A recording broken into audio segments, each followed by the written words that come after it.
اللي قاعد يصير شيء مو طبيعي على الواتساب، وحبيت انبهكم ثاني مره لان الموضوع منتشر حاليا.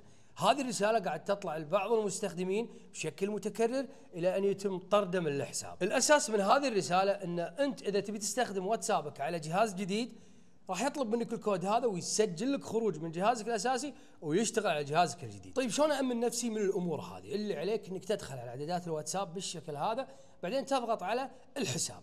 بعده راح يكون عندك التحقق خطوتين وعنوان البريد الالكتروني. هذه اهم شغلتين اللي راح تامن حسابك. طبعا تدخل على التحقق خطوتين راح يكون عندك تشغيل. شنو راح تفيدك فيه؟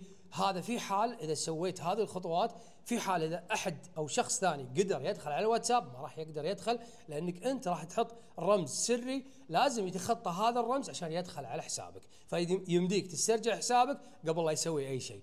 وكذلك عندك العنوان او عنوان البريد الالكتروني لازم تفعل هذا الامر عشان تقدر تسترجع حسابك بشكل سريع. واما بخصوص هذا التنبيه هذا ما له خص بالاول، هذا لان انت انشات التحقق خطوتين راح يطلب منك ادخال الرمز كل بين فتره وفتره عشان تذكر الرمز او الرقم السري اللي من 6 ارقام عشان ما تنسى. كان معكم اخوكم عبد الله العجمي، اتمنى يتم نشر هذا المقطع لاكبر عدد عشان الكل ينتبه.